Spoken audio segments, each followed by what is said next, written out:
Hello friends, आज आपण 13 डिसेंबर 2025 चे क्वेश्चन पेपर जे झालेले आहे, पेपर जो झाला रेल्वे ग्रुप डी चा, तो क्वेश्चन पेपर आज आपण इथे घेणार आहोत. ठीक आहे. त्यामध्ये सामान्य विज्ञानचे क्वेश्चन. आता बघा, त्यामध्ये पहिला क्वेश्चन आहे, मुकुलनाद्वारे अलैंगिक पुनरुत्पादन टिंबटिंब करते. ठीक आहे. तर मुकुलनाद्वारे अलैंगिक पुनरुत्पादन ही इष्ट करत असते. ठीक आहे. त्याचा आन्सर येते इष्ट.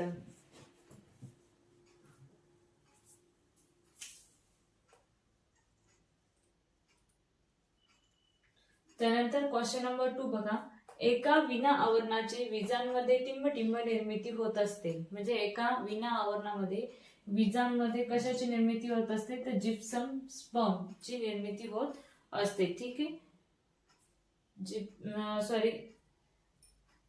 जिम्नोस्पर्म, जिप्सम आलं, जिम्नोस्पर्म.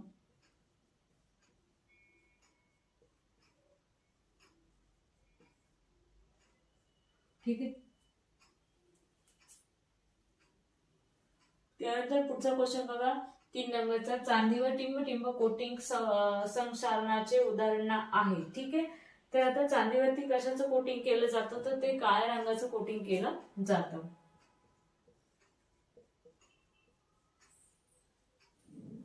त्यानंतर क्वेश्चन नंबर 4 बघा, जीवांमध्ये भिन्नतांमुळे टिंबटिंब होते. तर जीवांमध्ये भिन्नतांमुळे विविधतांची उत्पत्ती आणि विकास होताना आपल्याला दिसून येतो. विविधतांची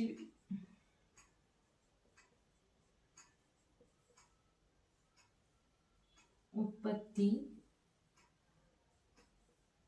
आणि विकास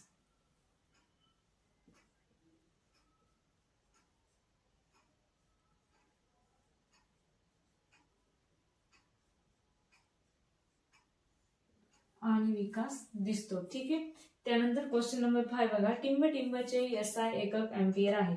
आता आपल्याला माहित पाहिजे, आपल्याला कधी कधी विचारलं जातं की टिंबटिंबचे एकक SI एकक काय आहे. आता इथे SI एकक दिलेलं आहे, आपल्याला ते विचारलं आहे की ते कशाचं आहे. ठीक आहे.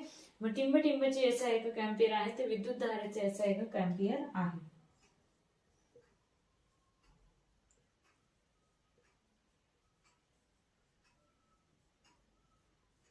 त्यानंतर पुढचा क्वेश्चन बघा, 6 नंबरचा, प्रोस्टेट ग्रंथी टिंबटिंबाच्या खाली स्थित असते. ठीक आहे. तर प्रोस्टेट ग्रंथी या मूत्राशयाच्या खाली स्थित असतात.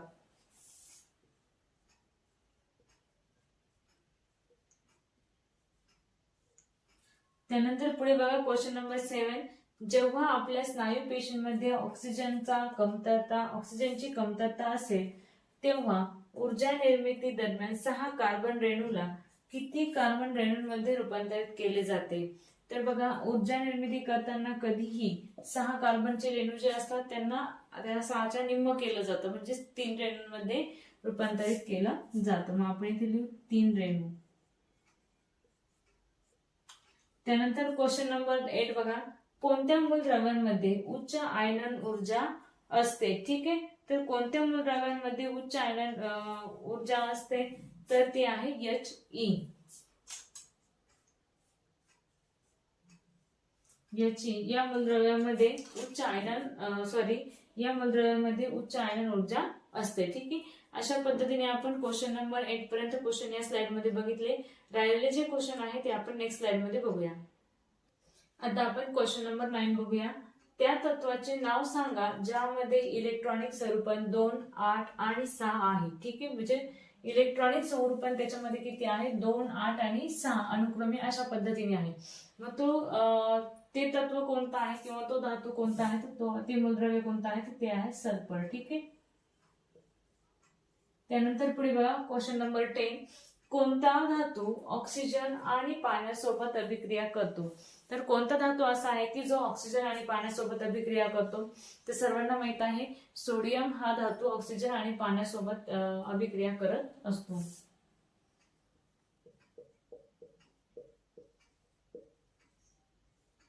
त्यानंतर पुढे बघा, क्वेश्चन नंबर 11, टिंबटिंब हे उष्मरोधकाचे उदाहरण आहे. मग उष्मरोधकाचं उदाहरण सांगा एक कोणतं पण. तर जर बघितलं तर उष्मरोधकाचं उदाहरण म्हटलं तर काच हे उष्मरोधकाचं उदाहरण आहे. ठीक आहे. त्यानंतर पुढे बघा, क्वेश्चन नंबर 12, ओहमचा नियम टिंबटिंब आणि टिंबटिंब मधील संबंधांचे वर्णन करतो. ठीक आहे, तर ओहमचा नियम विभवांतर आणि विद्युतधारा या दोघांमधील संबंधांचं वर्णन करतो. विभवांतर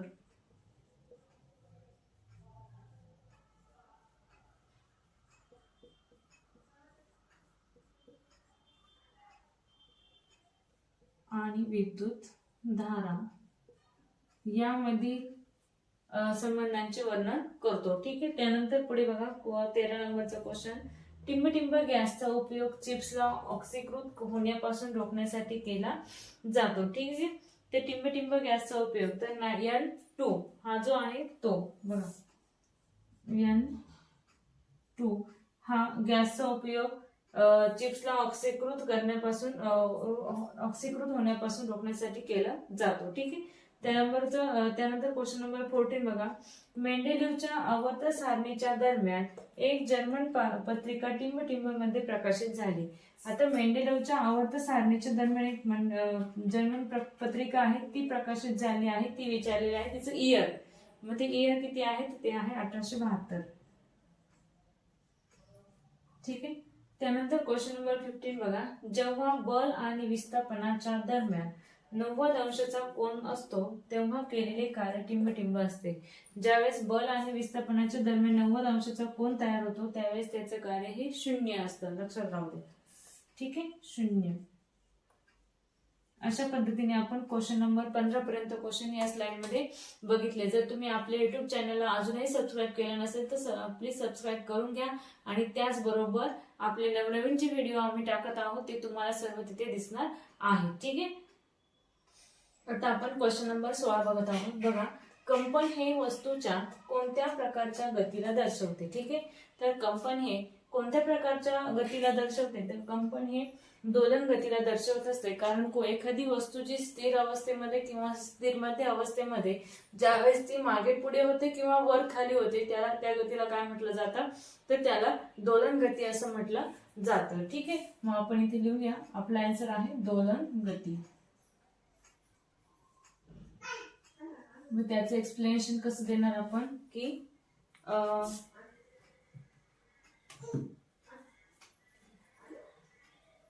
एखादी वस्तू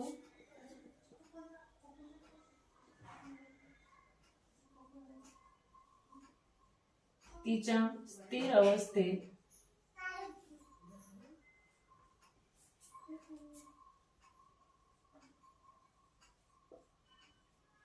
किंवा मध्य अवस्थेत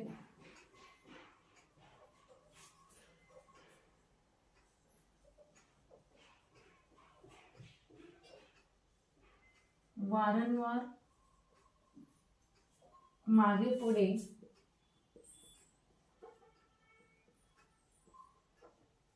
वर खाली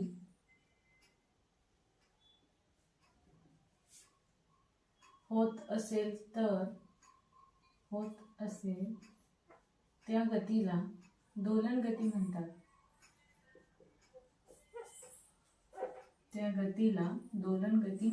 ठीक आहे,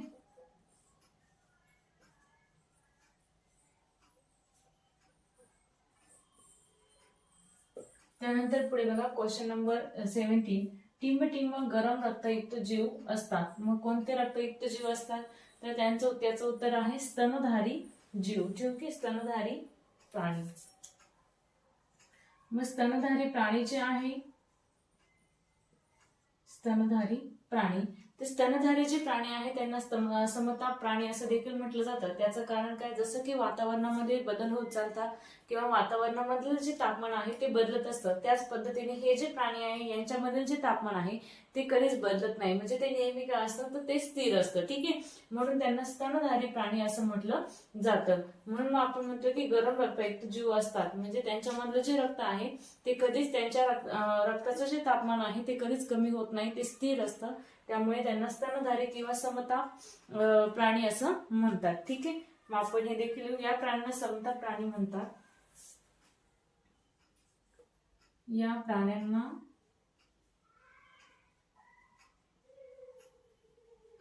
समताप प्राणी म्हणतात.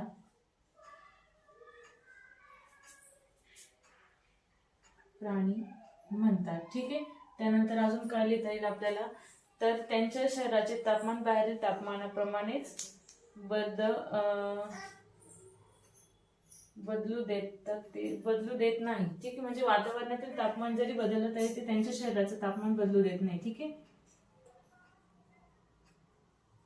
वातावरणातील तापमान बदलले तरी ते त्यांच्या शरीराचे तापमान बदलू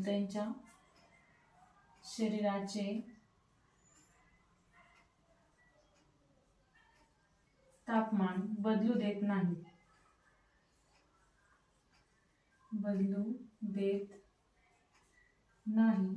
ते स्थिर ठेवतात.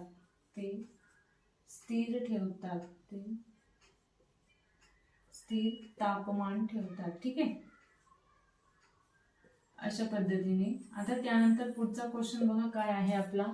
पुढचा क्वेश्चन आहे, मानवी शरीरामध्ये ऊर्जा प्रदान करण्यासाठी कोणते एक 0-2 सोबत संबंधित आहे. ठीक आहे, तर कोणते एक आहे तर ते 0-2 सोबत संबंधित आहे, ते ग्लुकोज. ठीक आहे, की O2 ग्लुकोज सोबत काय संबंधित आहे, तर O2 0-2 झालं, सॉरी, ग्लुकोज सोबत O2 हे काय, ग्लुकोज हे O2 आहे, जे की पेशींमध्ये ग्लुकोजचे विघटन तयार होते. ठीक आहे,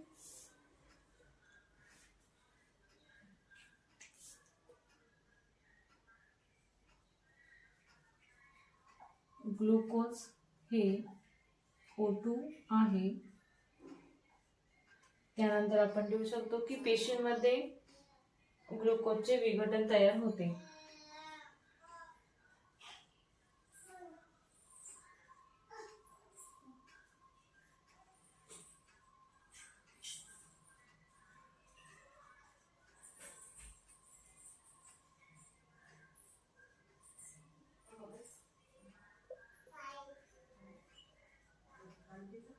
विघटन तयार होते.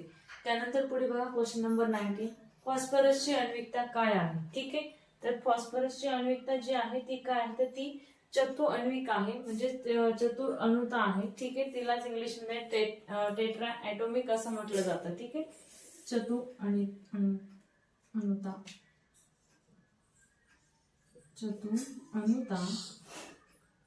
तिलाच इंग्लिश मध्ये टेट्रा ॲटोमिक असं म्हटलं जातं.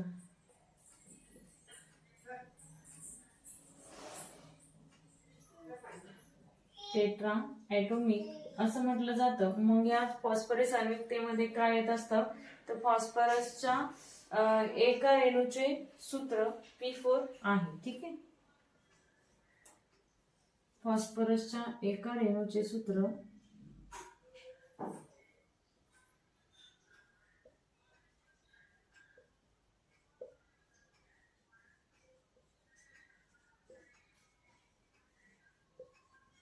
किती येतं, मग P4 येतं. ठीक आहे, त्यानंतर पुढे बघा क्वेश्चन नंबर 20, एखाद्या वस्तूचा संवेग टिंब-टिंबावर निर्भर असतो. ठीक आहे, तर एखाद्या वस्तूचा संवेग हा त्याच्या वस्तुमान आणि वेगावरती निर्भर असतो. ठीक आहे, वस्तुमान आणि वेग